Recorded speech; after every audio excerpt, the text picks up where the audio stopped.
let's see.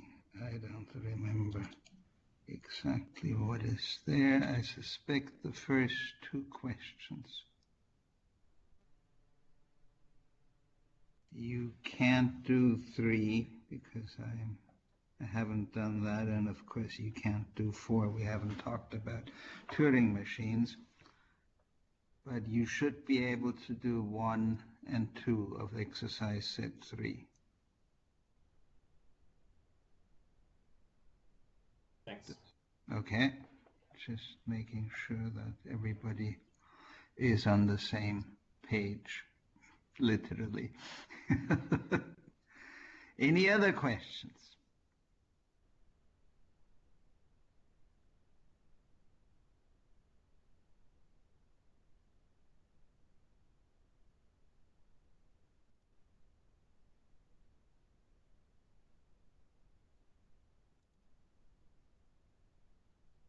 All right.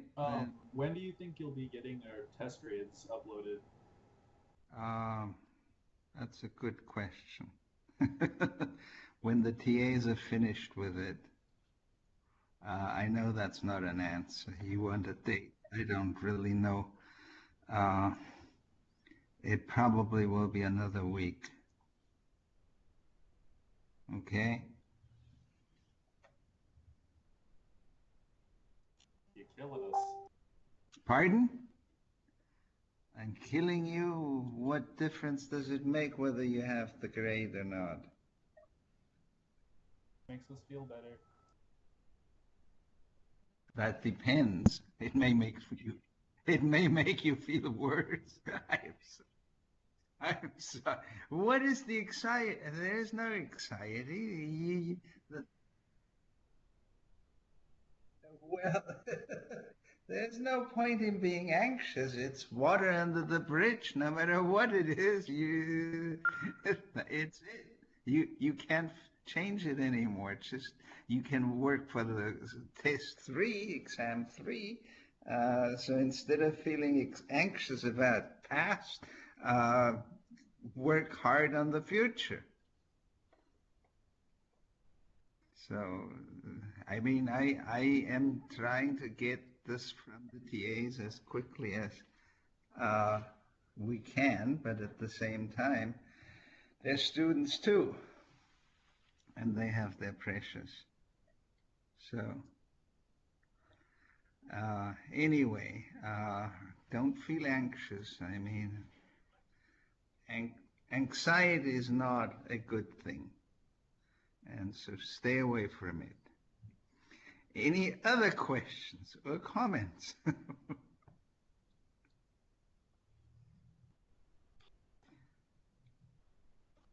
All right, before we get to the main thing, and as you can probably guess, I am not terribly eager about this algorithm, since I said last time it's probably the worst algorithm that you're going to get in this course. Most algorithms are fairly nice and straightforward, even though you may not agree with that assessment. But the algorithm to go from a push-down automaton to a context-free grammar is truly ugly. And so let's postpone this a little bit and talk about more interesting things. Well, maybe not more interesting to you, but certainly more immediate and more intuitive things, and that is determinism.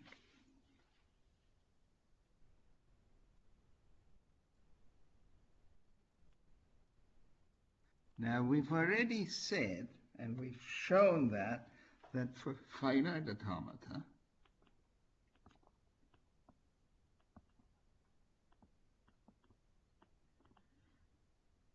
NFAs and DFAs are equally powerful.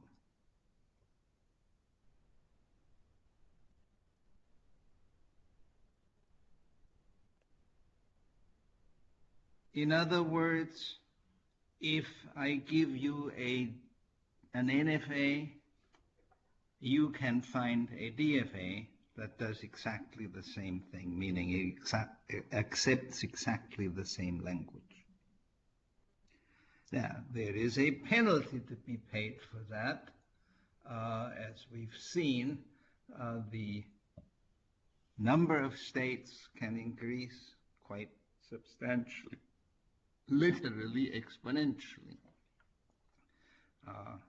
The word exponential is, of course, frequently abused in common language. In this particular case, it is, in fact, truly exponential. If you have a non-deterministic finite automaton with n states, the corresponding deterministic finite automaton, corresponding meaning the one that accepts exactly the same language, may in fact have 2 to the n states. And you can, I'm not proving that, but I'm telling you, this is in fact a hard bound, meaning that the DFA for some n-state NFAs that has, where the DFA has 2 to the n states, is in fact reduced, meaning that there is no way to actually reduce the number of states. 2 to the n is in fact not improvable. You can't reduce that in some cases. Now, when we get to push-down automata, they're not equally powerful. Now, determinism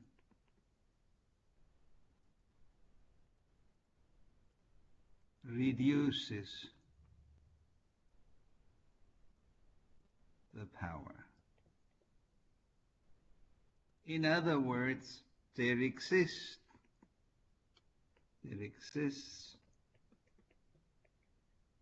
a language that can be accepted by a general push-down automaton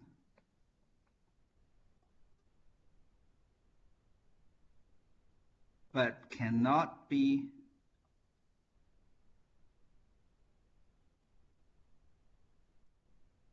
accepted by a deterministic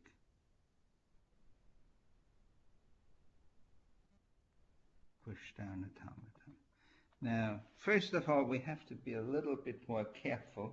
In the case of the finite automata, our transition function was always going to be a mapping from Q cross A. In other words, a state and a letter, and then either into 2 to the power of Q cross A or Q cross A in the case of deterministic, non-deterministic and deterministic. But what is important here is that it was always a letter. Now, in the push-down automaton, if you look at this, the move function basically takes a state and a stack symbol and an input symbol or epsilon. In contrast to finite automata, where we do not allow epsilon transitions, it has to be a letter. In the case of the push-down automaton, we allow, in addition to the input letters, the letters of the input alphabet, also epsilon, which means we can basically consume nothing and still keep on moving, pun intended, because this is the move function. And so we have 2 to the power of Q cross gamma star, meaning we have delta of a state and a stack symbol and an A. So Q is a state. Z is a stack symbol. And A, importantly here, is either a letter from the input alphabet or epsilon. And this is the portion that is important. And the move function then is a set consisting of 0 or more pairs consisting of a state and a string over the stack symbols, Pm, gamma m, where obviously m is greater or equal to 0, and the pi's are states, and the gamma i's are strings of the stack symbols. And now, what do we really want to have for a deterministic pushdown automaton? If we were to look at the finite automata case, then basically that simply means that the m here has to be exactly 1 all the time for all entries of the move function. Now that's not really going to work because we have that problem that we allow epsilon transitions. And so it should be fairly obvious if I have delta of some state Q, Z, and A, and that is not empty.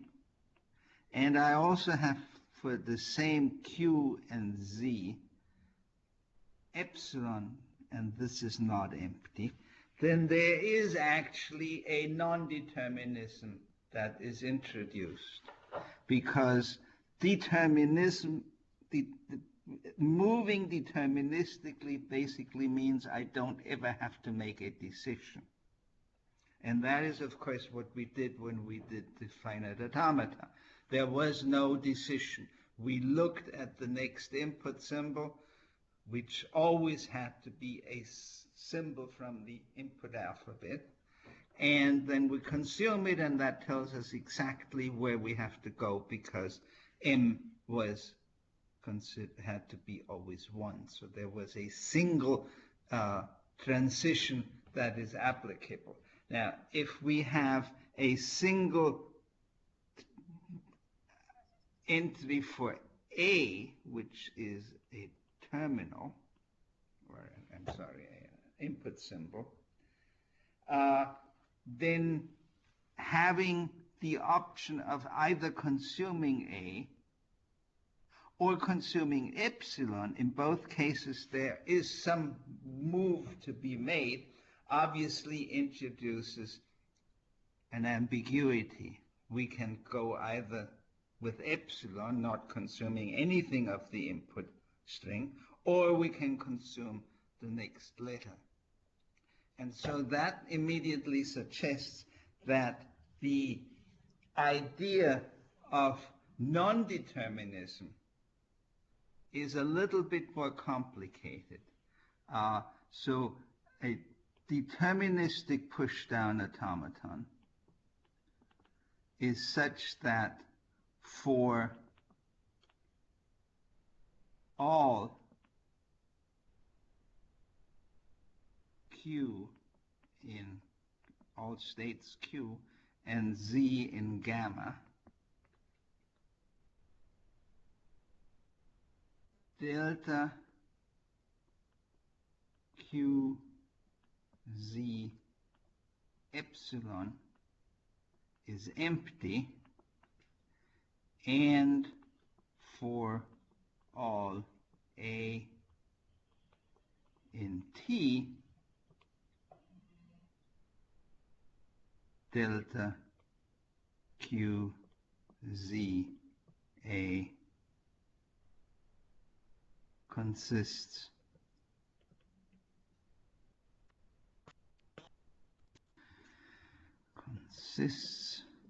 of at most one entry.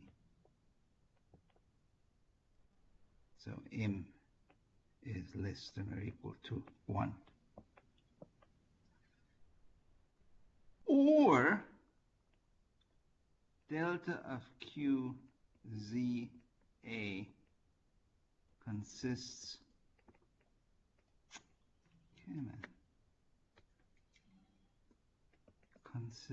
of exactly one entry and delta of Q Z A is empty for all A in T. So in the first case, we basically, if you look at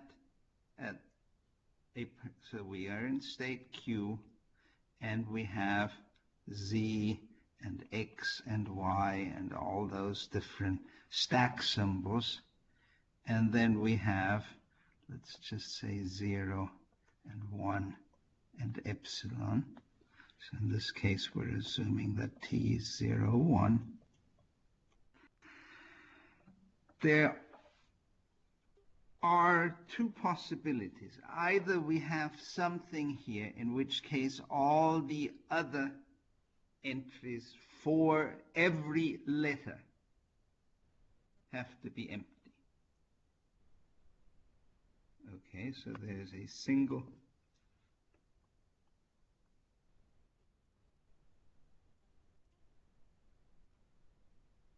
let's just say a single. I'm not going to write the braces. And the other possibility is if you have an entry for a Q, a different one, we have X, so we have P1 gamma 1 and P2 gamma 2, but in that case this has to be empty. And if this is true for all entries, for all states, and for all combinations of a state and a stack symbol, then you can immediately see that that will allow you to proceed without having to make a decision how much you're going to consume. Are you going to consume epsilon?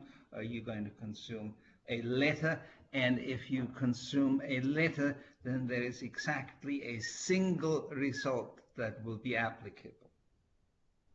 On the other hand, as I indicated here, if we had both an entry for a letter that is not empty and epsilon for the same combination of state and stack symbol, then of course you don't know, should I use epsilon, consume nothing, or should I use the letter A, if there is a letter A applicable in the input. So if that's the case, then clearly this is not deterministic, because basically the guiding idea of determinism is that you don't have to make a decision which of one or two or more possibilities are applicable. So if those two conditions hold for a combination of Q and Z, state and stack symbol, then it is clear that you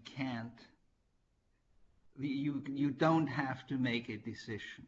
Either you have epsilon, in which case nothing else would be applicable for any letter, or you have a letter in which case you have a single entry. And now, going back to the claim, and I'm not going to prove it, but I'm going to tell you. So, if we have the following language, L1 is W, W reverse.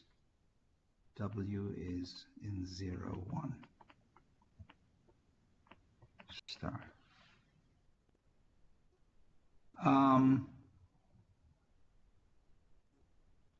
Basically, this is a relatively easy way of generating, well, let's look at a context-free grammar. This is a roundabout way, but it is simpler. I can, of course, do exactly the push-down automaton, which I will do in a second. But first, let's do the grammar. This is, of course, absolutely trivial.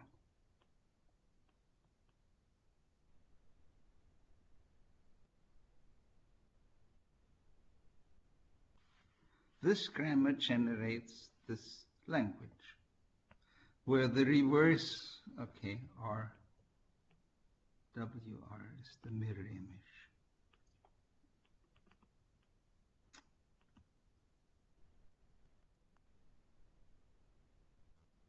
Of W.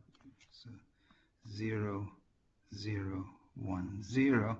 Reverse is 0, 1, 0, 0. So backwards, reverse, mirror image, however you want to say. So clearly, in the mirror image, if you have a 0 at the beginning, you have to have a 0 at the end. If you have a 1 at the beginning, you have to have a 1 at the end.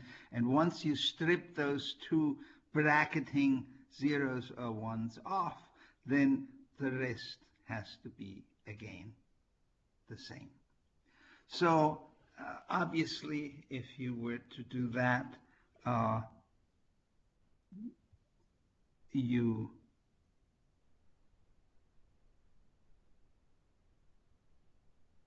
can generate a Greibach normal form grammar, which is going to be a little bit more complicated because you have to eliminate the epsilon first. So you have S0, S0, 1, S1, 0, 0, and 1, 1. And if you look at the construction that we did last time, in that case you have a single state, you have a single, well, you don't. No, I'm sorry, I'm skipping a step. So we have S goes to 0, S x0, 1 S x1, 0 x0, 1 x1, and then we have x0 goes to 0 and x1 goes to 1. And so the push-down automaton that we get from that Greibach normal form grammar would then have a single state, and then S, x0, and x1, and we have 0 and 1, and for the sake of completeness, epsilon, but if you recall, the push-down automaton that we get from the automaton that we get from Greibach normal form grammar never has anything for epsilon, so we can immediately fill in that column as no entry in either of the stack symbols. And so we have S and 0, so this is Q and S x0, and we have Q and x0. So clearly here this is non-deterministic. And then we have the same situation for 1, Q S x1 and Q x1. And then for x1, 0, we have Q and epsilon. And for x1, we have under 1, Q and epsilon. So you can easily see that this is non-deterministic because we have two possibilities. So while we don't have any problem with the case that there is one entry for the epsilon, because in this push-down automaton, the entry for the epsilons is always not present, but there follow clearly two cases. And if you were to do the other way, well, then basically the issue here is that you would have to guess where does W end and where does W reverse begin. Because basically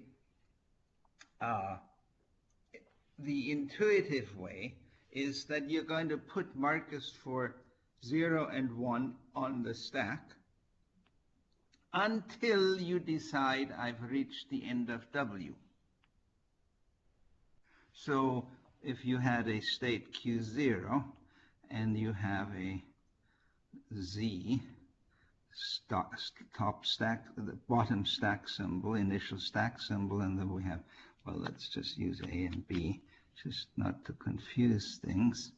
So while we are in zeros, ones, and epsilon, the obvious thing is, well, if we have Q0 and Z, then obviously we can accept by final state, but by, well, whatever, final state and empty stack. So that would take care of the epsilon, which of course this one doesn't do because Greibach normal form grammar doesn't generate epsilon. So if you insist on this language, including the epsilon, then you actually have to make additional provisions here for the epsilon, which is not really that much of a problem. How would you do that? Well, let me use a different color. So we have Q and epsilon, which means now the stack is empty, and that is, well, that's not quite true. You have to be more careful. You have to have a separate initial state. So Q0 Z, and then it doesn't do anything under 0, it doesn't do anything under 1. It goes to epsilon, and in epsilon it either clears out the stack, which is Q and epsilon, or it goes to Q and S, which then Q, yeah, which means it now does this. So this portion is to make sure that the epsilon is actually accepted. And then the other portion, this one, will move to that state Q where we do what we just did with Greibach normal form. So the other possibility is, as I suggested, that we can go and put a marker on the stack. So if we see Z and we have a 0, we stay in Q0 and we put a Z. And if we have a 1, we stay in Q0, and we have a B, Z. And if we have an A, and we see a 0, we put an A on top of the stack, on top of the A, we preserve that, and Q0, B, A, and similarly Q0, A, B, and Q0, B, B. So at this point, we have, we keep putting a marker, an A for a 0 that we've seen, and a B for a 1 that we've seen on top of the stack. But at some point, then we have to determine, we have to decide, when have we reached the end of that W, and when do we start with the W reverse? And that basically means instead of consuming something, we're going to now flip over to the second state, Q1, and we keep the A because we're not consuming anything, and Q1, we keep the B. So this will do the changing, this change here from W to W reverse, and then in Q1, oops, why are you doing red? It's supposed to be black. In Q1 we have ZAB again, and so we have Z, well, let's just, if we see an A, we need a matching A. So this is Q1 and epsilon. And if we see a B, we need a matching 1, Q1 and epsilon. And if we see a 1 when we have an A on top of the stack, then that is a fatal error. And if we see a 0 when we have a B on top of the stack, that is also a fatal error. And so at this point, then the whole thing ends up with exposing Z, and so there we go to QF and epsilon, which now will be accepting by final state and empty stack, however you want to play that. So at this point, when we change over from the W to W reverse, then that is non-deterministic. This portion is really because we have epsilon. If we didn't have epsilon, we wouldn't need that. So that is a spurious non-determinism that is introduced by the epsilon. But this is the red circled stuff is inherently non-determinism, and it turns out that this language cannot be accepted. L1 cannot be accepted by any deterministic finite automaton. So that shows you that L1 is a language that demonstrates that in the context of push-down automata, determinism is less powerful than non-determinism. This language, L1, cannot be accepted by any the P deterministic push-down automaton. Obviously, L1 cannot be accepted by any finite automaton. Sorry. It's a truism, but that's not what I'm driving at. It cannot be accepted by any deterministic push-down automaton. Now, the issue here is... Can I ask you a quick question before we move on? Yes.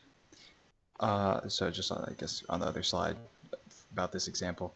Yep. I got a little lost when you made that separate push-down automata for Q0, just considering the symbol Z in the bottom right.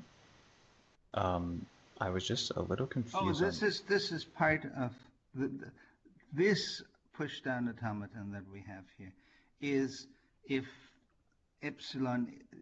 Remember, this is Greibach normal form. And that means that epsilon is not present. Right.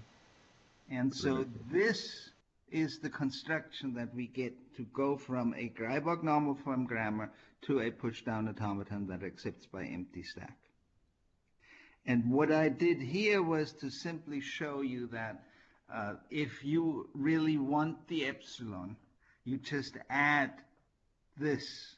You need an additional initial stack symbol. And so you have Q0 as the initial state. You have an initial stack symbol Z. And it doesn't do anything under 0. It doesn't do anything under 1. And for epsilon, there are two possibilities. Either it goes over to Q with S on top of the stack,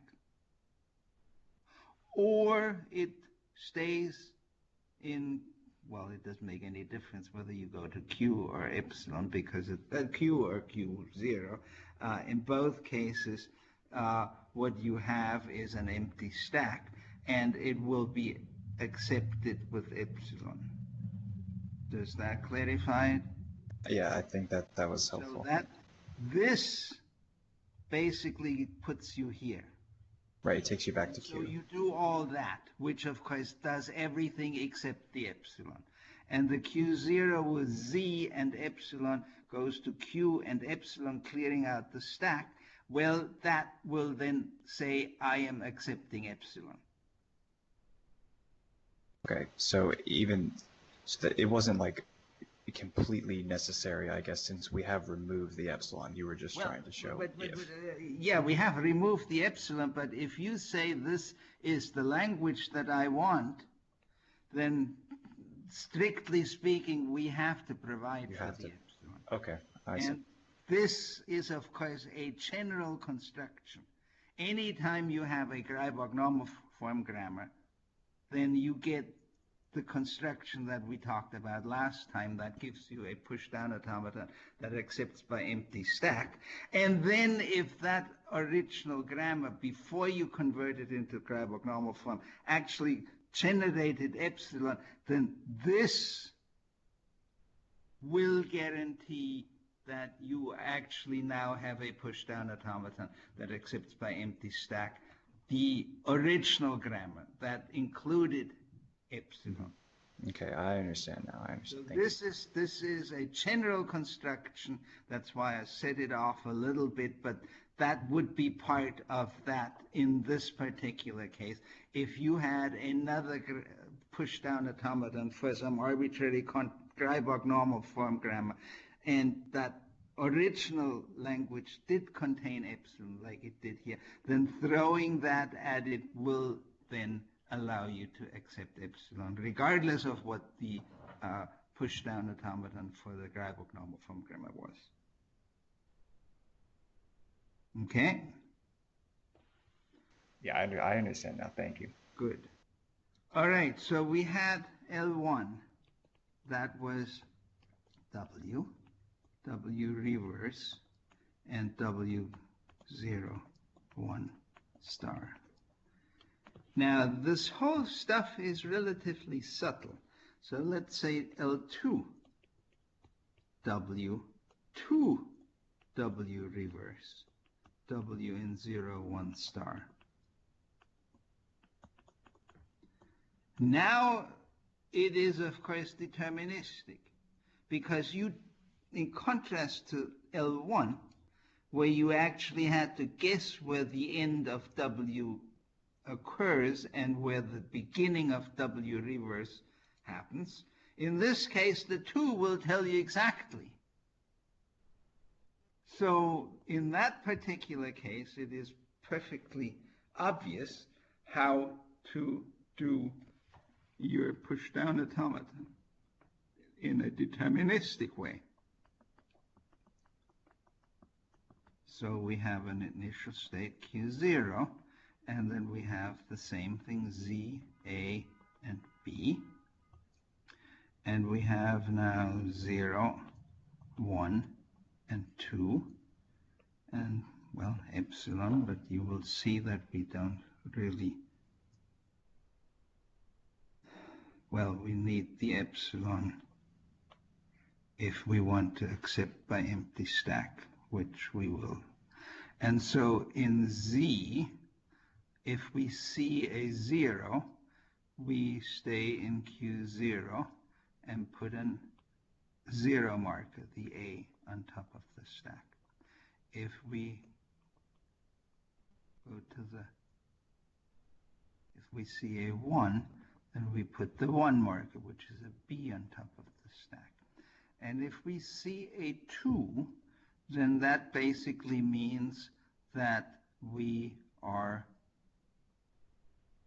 done, because at this point we have Q0 and epsilon, and that empties the stack, because this W can be epsilon, so the reverse is also epsilon, so that the shortest word consists in L2 is just 2. And so that would be it. And so that would then take care of 0, of 2. And then we have the same thing, Q0, AA, Q0, BA, marker for B, for 1 is B, marker for 0 is A, Q0, AB, Q0, BB, and now the 2 tells us that we have to change. So that would be Q1, and we leave the A because we're not putting anything on the stack for the 2. And this is Q1 and B under, if we have a B, and no epsilon, and then Q1, Z, A, B, and so we have Q, if we see an A, then we need a matching A. So this is Q1 and epsilon. If we see a 1, it crashes. If we see a B on top of the stack and we have a 0, it crashes. And if we see a 1, then they match up. And obviously we don't ever want to see another 2. And now if we see the Z on top of the stack, in that case we want to go to, we want to, well, I can stay in Q1 and empty out the stack, and that would now be acceptance by empty stack.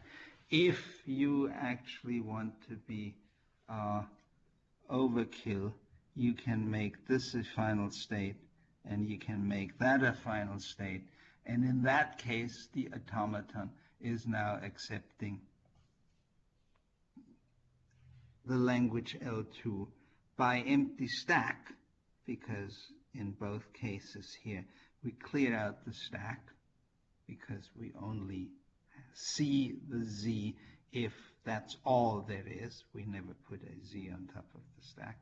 And so when we go to the final state, then that will take care of the situation where we, in the case of the empty stack, we also go to the final state, and then QF is of course accepted. So, if you look at this in terms of the definition that we gave, when is a push-down automaton deterministic? Okay, deterministic. If we don't have anything for epsilon, so basically we're looking at an entire row. We have lots of rows, and in that row, if the epsilon entry is empty, then we can have no more than one entry for all the letters. Or if the epsilon entry is one entry, then nothing else can occur in that row. And if you look at that, well, we have epsilon, the epsilon entry empty in all cases except for this one. But in this one, all the entries for the letters 0, 1, and 2 of the alphabet, all the letters of the alphabet, there is nothing there, and therefore it is again deterministic. So this is in fact a deterministic finite automaton, a deterministic push-down automaton.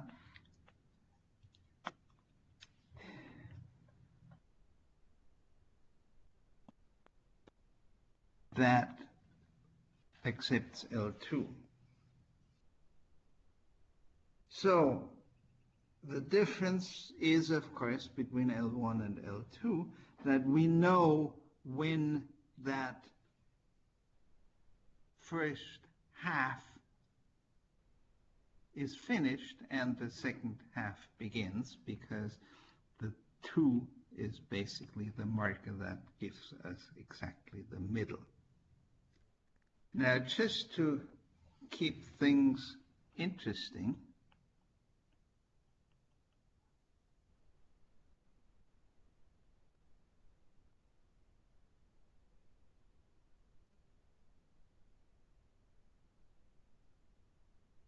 so this is now the language consisting of basically 2 copies of the same word. And we can play the game a little bit according to that.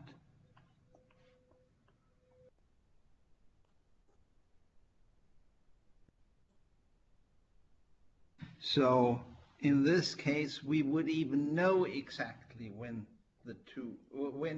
the first copy of W is finished and the second copy of W begins, because the 2 tells us there.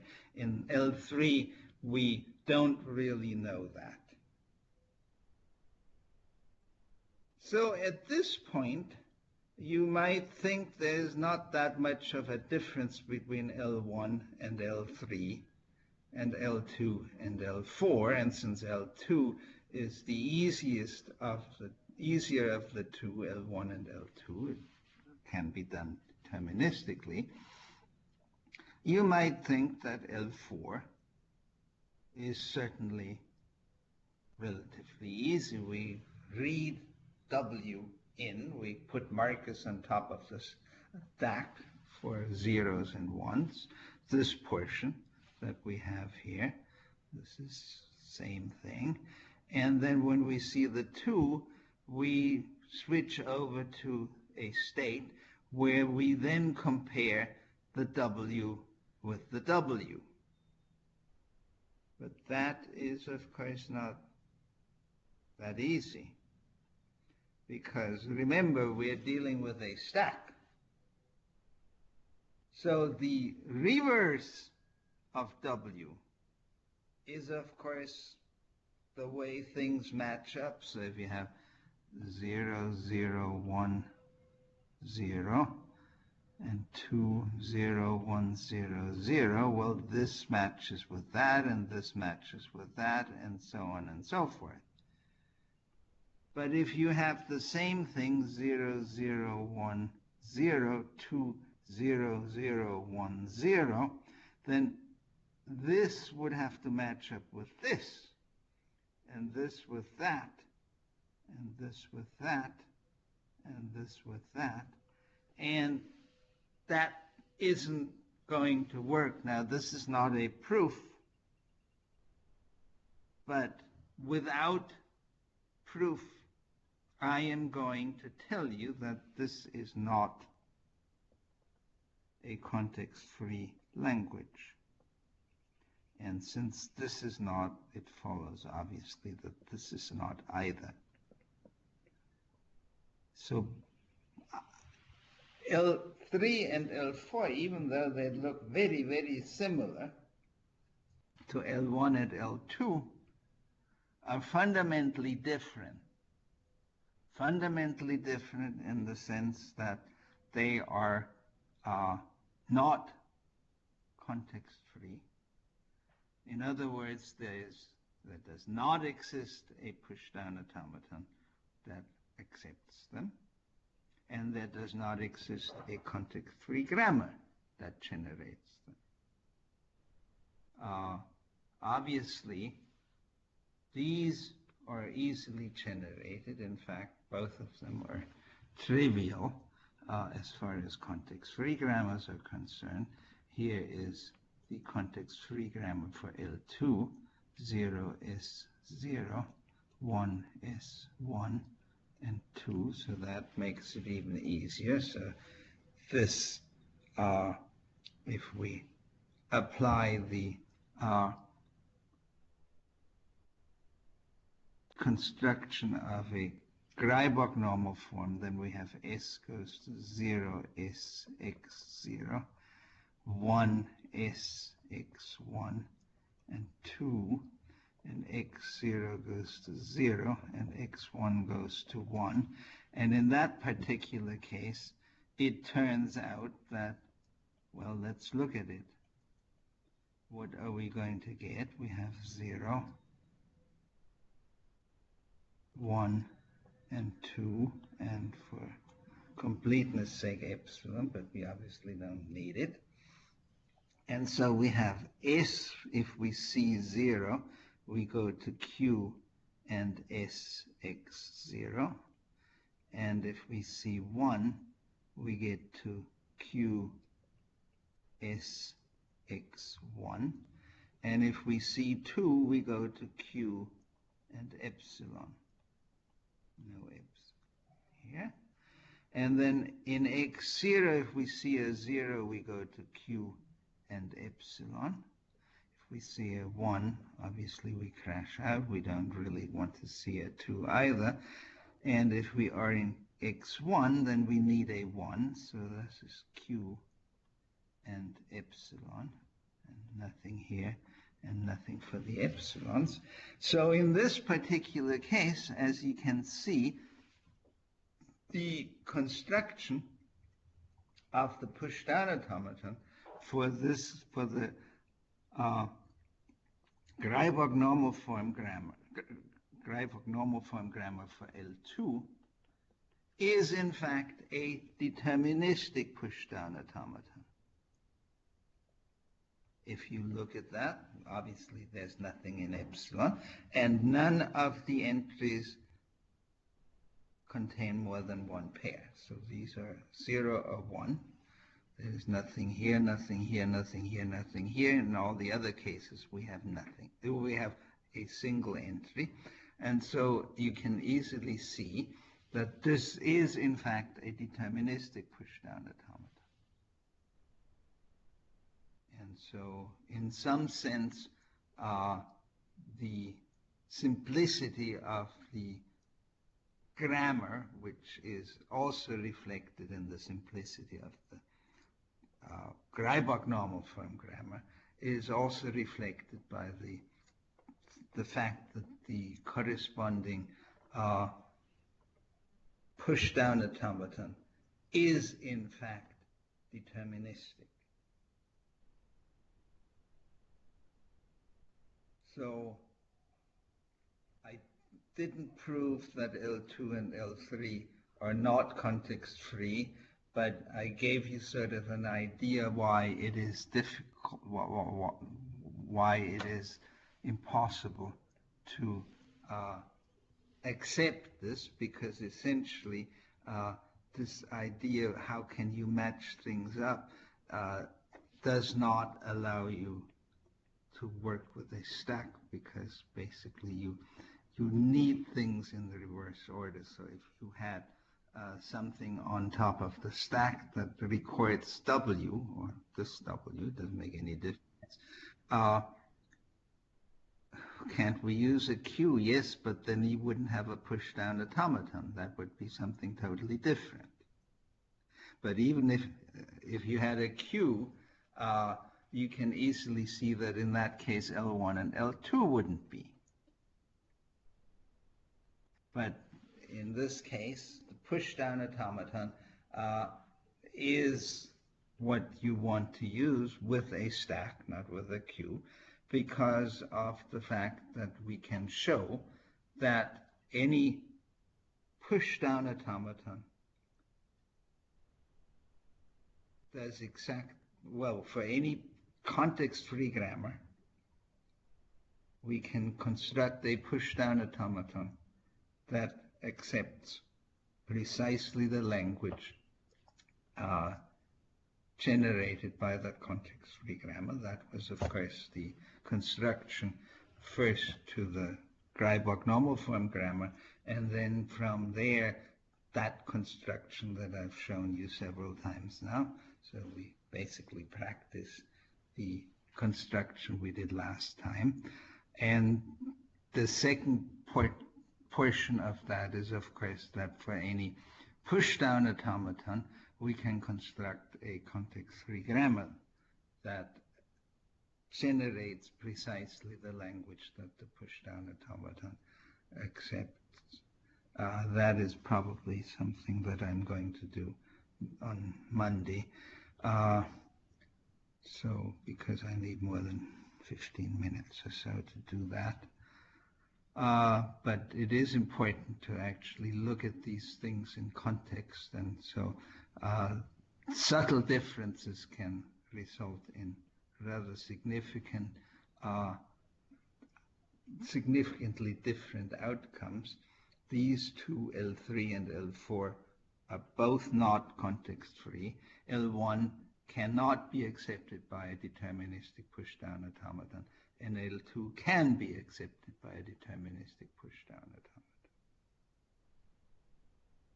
Any questions about this stuff?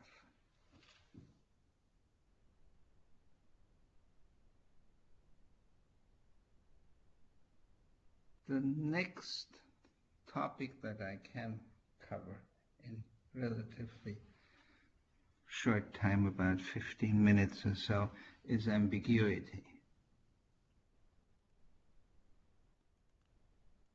Well, we talked about ambiguity. I said that an ambiguous grammar, context-free grammar, I called it evil, simply because it is within the context of, say, a compiler. The fact that you may have totally different interpretations of two strings is obviously not very good. If you have A minus B minus C, then the standard approach is A minus B and then minus C, so you have E goes to E plus T, going back to the grammar that we had last time, and then E goes to open, E closed, well, E goes to T, T goes to F goes to open, E closed, and then E goes to E plus, E minus T, and E goes to T, and T goes to F, and T goes to F, and F goes to A, and F goes to B, and T goes to F, and that goes to C, so that would be A minus B minus C, so this is the grammar e goes to e plus t, e minus t, or t goes to t times f, t divided by f, and f, and then f goes to open, e close, and id, and so that will give you a minus b minus c. And of course, if you eliminate this, you can go to from e to e minus t, so you can actually get rid of this if you don't want the parentheses. So this is a minus b minus c, and it will interpret it in that way, parenthesized here. And there is no other way. You can't do a minus b minus c because the second thing goes to, this is e plus t, and the t won't give you e minus t. The t will only give you times divided, or f, and the f then is e. So in this case, it is clear that that's what you're going to get. So the parenthesization is a minus b, and then minus c. And there is no other way. You can't do a minus b minus c. That does not work with this grammar. And so this is unambiguous.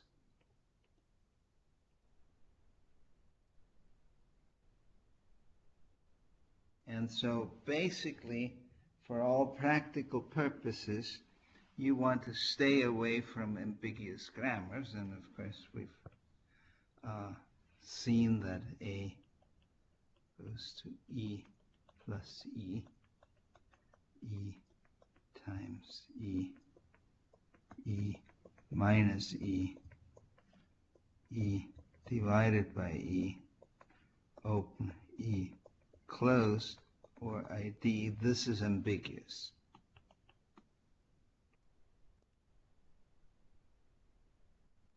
Because obviously, if we have a minus b minus c, we could have e goes to e minus e, and there is e goes to a, and e goes to e minus e, and e goes to b, and e goes to c, and so you have actually a minus b minus c. Or you could do e goes to e minus e, and then e goes to e minus e, and the first e to a, the second e to b, the third e to c, and so you have basically a minus b minus c parenthesized that second way, or parenthesized the first way. And so that, of course, means that because, as we said, subtraction and the same thing, of course, for division, are both not associative. It follows that the fact that you have these two derivation trees, which give rise to two different ways of interpreting this expression, a minus b minus c, is obviously inherently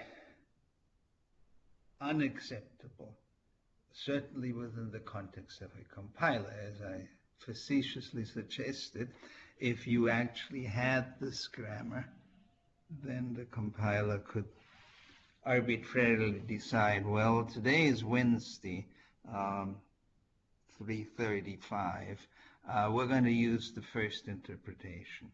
But 5 minutes later, we're going to use this one. And so when you run the same program twice, you're going to get different results, which obviously is not going to be particularly pleasant to contemplate. But if that grammar were part of your compiler, part of your parser, then that would be perfectly acceptable, because either of these two derivation trees would be acceptable for this particular grammar. So what you want is a grammar that is unambiguous, and that means even though, yes, this grammar has more productions, 1, 2, 3, 4, 5, 6, 7, 8, as opposed to this 1, 2, 3, 4, 5, 6. That grammar is unambiguous. It has a number of defects, okay? It has more productions. It has unit productions, which then when you eliminate them will make it even worse. You have even more productions. But it is unambiguous. It will permit only one particular interpretation of this. So when I did this E goes to E plus T, then that says we're going to necessarily be forced to use this interpretation, A minus B minus C. You can't have the A minus B minus C interpretation in that context, in that unambiguous context-free grammar. Now, having said that, there are inherently ambiguous grammars.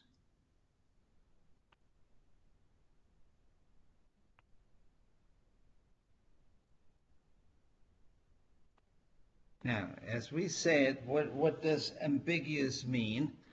There exists a W in L of G such that W has two different well-parsed trees or leftmost derivations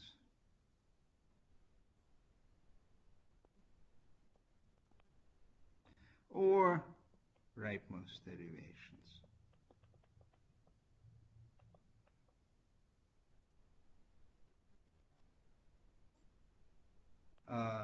Either one of those three is going to be sufficient to characterize a grammar that is ambiguous.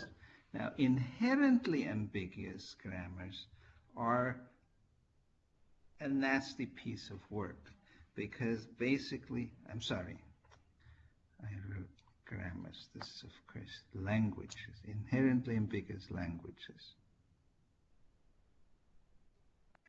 Ambiguity is a property of a language, of a grammar.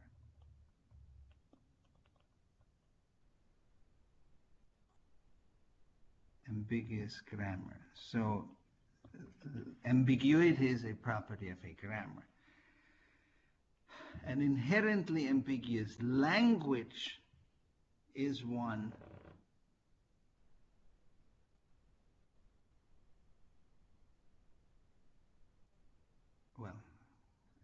is a language for which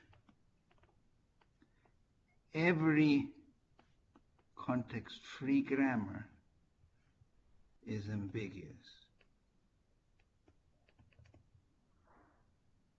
So while ambiguity is a property of the grammar, you have at least one word in the language generated by the grammar that has two different parse trees, or leftmost derivations or rightmost derivations.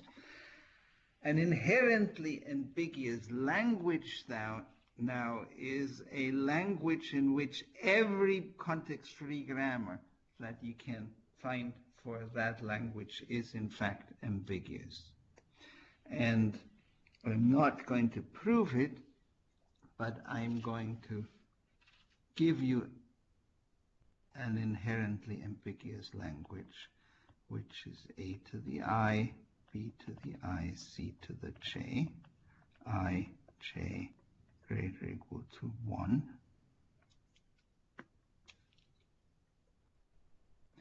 Union a to the I, b to the j, c to the I, j greater or equal to 1. Now, if you look at this, then you will see that you can obviously generate this language. This is context-free, and this is context-free. And since we already established that the union of two context-free languages is context-free, context-free languages are closed in the union, it obviously follows that this language is also context-free. So this is clearly context-free. The problem is that if you consider this word for any particular in, then this is not a, well, if we look at this language for all in, which is of course the intersection of those two, okay, the intersection of these two languages is that language. And we know that this is not context-free,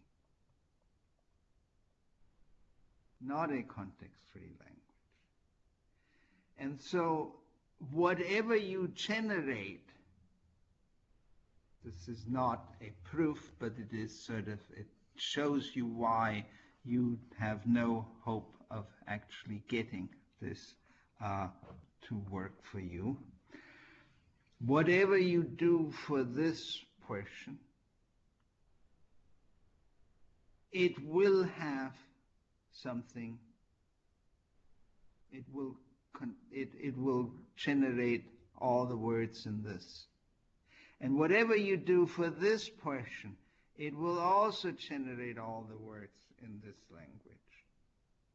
And as I said, this isn't a proof, but it is clearly an illustration why for the words in this language, the intersection of these two, you will not be able to have a unique parse tree. You will have a parse tree that comes from this portion, and you will have a parse tree that comes from that portion, and they're going to be different. And so that basically is the idea why this is inherently ambiguous, meaning that every context-free grammar that you can find for this language, and of course you can find context-free grammars because it clearly is a context-free language, but every context-free grammar for this language necessarily will have more than one parse tree for the words in this language. And that basically makes it inherently ambiguous and, as I indicated, evil. So, with that, are there any questions?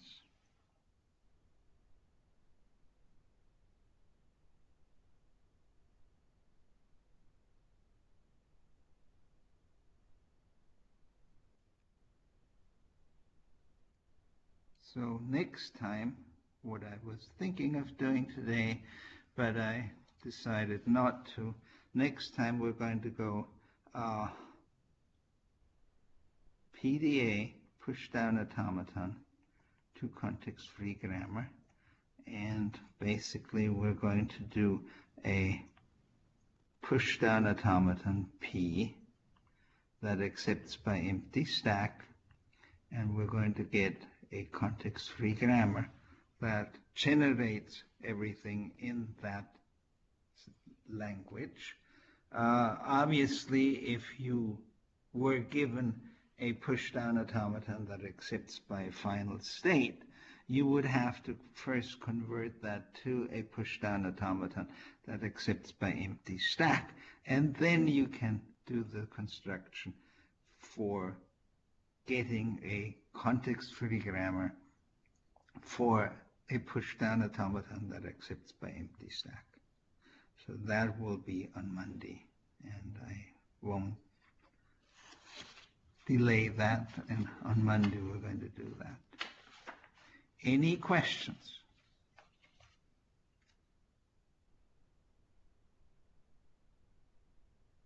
Could you go back to slide 5? Sure. Any questions about this?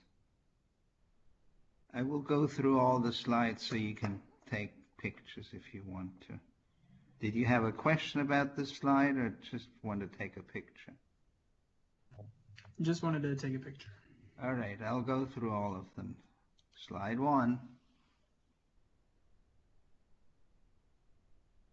Slide 2.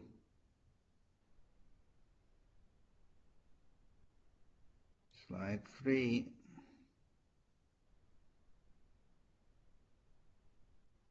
Slide 4. Here's slide 5. And finally slide 6. That's all we have today.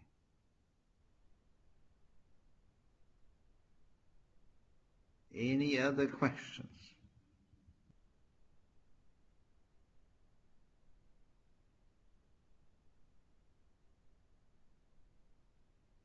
Well, then I will talk to you on Monday. Have a good weekend.